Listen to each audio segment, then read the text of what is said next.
Ting, you going crazy. Oh no. Young Ting, you going crazy.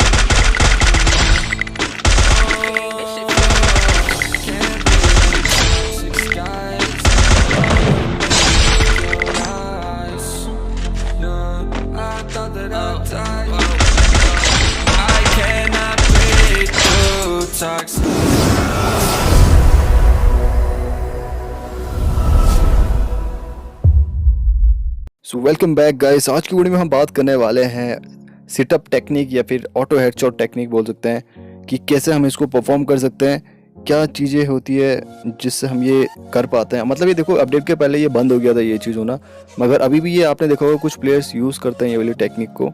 तो वो कैसे करते हैं, क्या चीज़ें की हमें प्रैक्टिस करनी है, क्या वो सिचुएशंस होती है जहाँ पर हम ये परफॉर्म कर सकते हैं, और मैक्रो क्या चीज़ होती है, ये सारी चीज़ें आज हम इस वीडियो के अंदर डिस्कस करने वाले हैं। तो वीडियो के साथ एंड तक बने रहें क्योंकि ये सारी चीज़ें आपके लिए इंपॉर्टेंट और यूज़फुल होने वाली है। तो चलो शुरू करते हैं पॉइंट नंबर 1 से।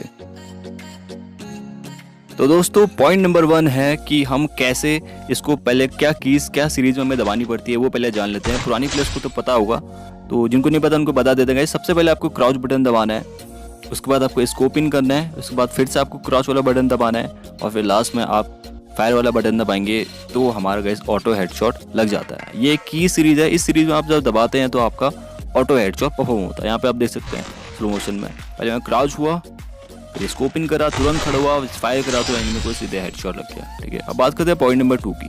Keep your am away from enemy. मतलब जो हमारा एम होता है, जो हमारा क्रॉस एयर होता है, इसको गाइस हमें एनिमी से दूर रखना पड़ता है। अपडेट के बाद की मैं बात कर रहा हूँ। ठीक है, एम में देखो अभी ऑलरेडी रेड है, यानी कि एनिमी के बॉडी पे लॉक है। ठीक है, अगर हमें एम वाइट है, एनिमी की बॉडी से दूर है, तो मतलब इसका है कि एनिमी की बॉडी में लॉक नहीं है। तो आपको ये एम को वाइट रखना है, एनिमी की बॉडी से दूर रखना है, और इसके बाद आपको ये सिटअप टेक्निक परफॉर्म करना है, तो आपका हेडशॉट लग जाएगा। बट यहाँ पे एक चीज़ का गाइस आप ध्यान रखना है कि ये हर बार नहीं लगता। ठीक है, 10 में से 8 बार आपका लगेगा। अभी तो आपको 10 में से सिर्फ एक बार लगता होगा, लेकिन ये टिप्स एंड ट्रिक्स के बाद आपका 10 में से 8 बार तो लगेगा। ठीक है, ये देखो ये एम है, इसको मैंने आपको बताया वाइट रखना है। अगर ये रेड होगा तो गाइस आपका हेडशॉट लगता है रेड में भी, मगर बहुत कम लगता है। अगर वाइट होगा तो हेडशॉट बहुत जल्दी लगता है। ठीक है, अभी मैं आपको एक और करके दिखाता हूँ। ये देखो अभी एम रेड है, तो अभी इसको मैं करूँगा तो नहीं लगेगा। देखो एनिमी के इसमें रेड करूँगा मैं, पहले एनिमी के ऑलरेडी लॉक है, परफॉर्म करूँगा नहीं लगेगा। अभी एनिमी से देखो मैंने दूर रखा, वाइट रखा, तो सीधे हेडशॉट लग रहा है। ठीक है, तो ये था गाइस हमारा पहला पॉइंट जो आपको ध्यान में रखना है। इसके बाद करते हैं गाइस हम पॉइंट नंबर 2 की बात। तो दोस्तों आपको याले पॉइंट में अपनी स्पीड बढ़ानी होगी। अगर ये आप स्लो करते हैं तो आपका हेडशॉट नहीं लगेगा। ठीक है, क्योंकि यही अपडेट में उन्होंने फिक्स किया था। क्योंकि जैसे हम सिटअप करते हैं ना, तो जैसे हम एनिमी के हेड पे एम जैसे जाता है वो खुद ब खुद वहाँ से हट जाता है। ये अपडेट में उन्होंने फिक्स किया था। मगर हम इसी को अगर स्पीड में करते हैं तो वो उसको टाइम ही, मतलब हम क्या करते हैं, वो एम को टाइम ही नहीं देते हैं कि वो वहाँ से हट जाए, अपनी जगह से हेड से हट जाए।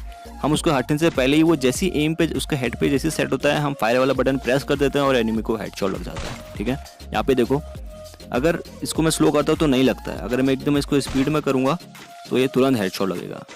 देखो स्पीड में करा तो तुरंत हेडशॉट लग रहा है। ये देखो, मतलब वो एम को मैं टाइम ही नहीं दे रहा हूँ कि वो उसके हेड से हट जाए और फिर मैं फायर करूँ। इसलिए मैंने आपको बोला कि आपको इसकी इस तरह प्रैक्टिस करनी है कि आप इसको स्पीड में परफॉर्म कर सकें।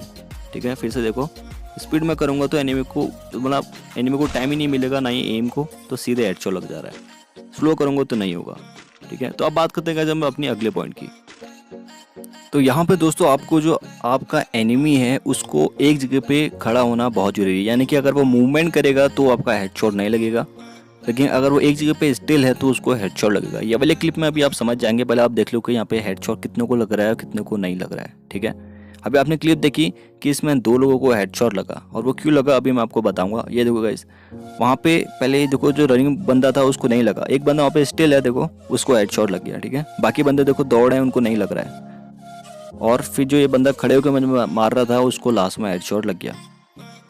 तो इसलिए गाइस अगर आपका एनिमी एक जगह पे स्टिल है तो आप इजीली उसको हेडशॉट दे सकते हैं। देखो यहाँ पे मैंने हेडशॉट दिया, वो स्टिल था। ये बंदा देखो रनिंग है तो उसको नहीं लग रहा है, फिर मैंने इसको ड्रैग दे के हेडशॉट दिया।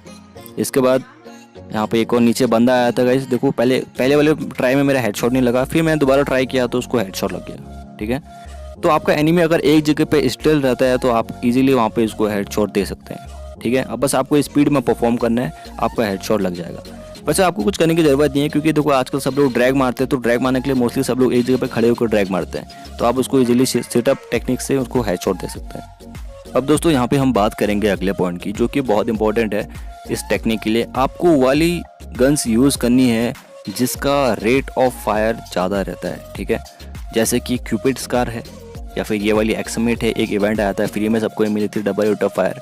इसमें होता क्या है कि जब हम किसी को फायर करते हैं तो दोस्तों उसको हेडशॉट लगने के चांसेस और ज़्यादा हाई हो जाते हैं, क्योंकि देखो इसमें रेट ऑफ फायर का मतलब होता है कि जो गोलियां हैं वो ज़्यादा निकलती है, तो एनिमी के हेड पे ज़्यादा गोली लगती है तो एनिमी सीधे डाउन हो जाता है। यानी कि इसका मतलब कह सकते हैं कि इनडायरेक्टली रिकॉइल वाली गन्स हमको यूज़ नहीं करनी है। जैसे कि AK-47 है, वो रिकॉइल करती है, एक गोली मारोगे हेड पे लगेगी, दूसरी गोली रिकॉइल हो जाती है, तो रेट ऑफ फायर में रिकॉइल होने का टाइम ही नहीं मिलता, सारी गोलियां एनिमी के हेड पे लॉक हो जाती है और एनिमी वहाँ पे सीधे डाउन हो जाता है, ठीक है।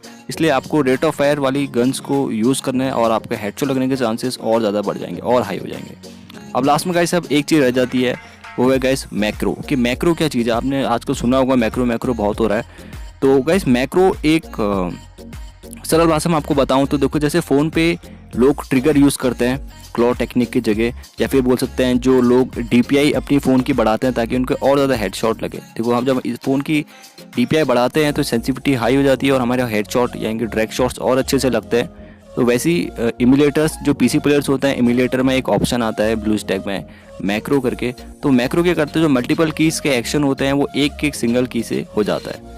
तो यानी कि इसका मतलब टोटली जो है वो स्पीड में होता है इजीली, ठीक है। हम इसको स्पीड में कर पाते हैं मैक्रो से और हमारा हेडशॉट लग जाता है। तो गाइज ये थी डिटेल मैक्रो के बारे में। आप लोगों से बहुत लोग पूछ रहे थे कि मैक्रो क्या होता है, कई लोग तो बोल रहे थे कि हैक होता है। उन लोगों को गाइज खुद नॉलेज कुछ होती नहीं है, बस वो बोल देते हैं। तो दैट्स इट, ये कुछ पॉइंट्स है गाइज जिनकी मदद से आप हेडशॉट कर सकते हैं। अगर आपको ये वीडियो अच्छी लगी है, यूज़फुल लगी है, तो प्लीज़ मुझे कमेंट सेक्शन में बताएं नीचे कि आपको वीडियो अच्छी लगी है। लाइक करें और चैनल पे अगर नहीं है तो यार प्लीज़ सब्सक्राइब कर देना, क्योंकि हम 200 के बहुत करीब है और ऐसी ऑसम वीडियोस मैं चैनल पे लाते रहता हूँ। सो बाय बाय, टेक केयर।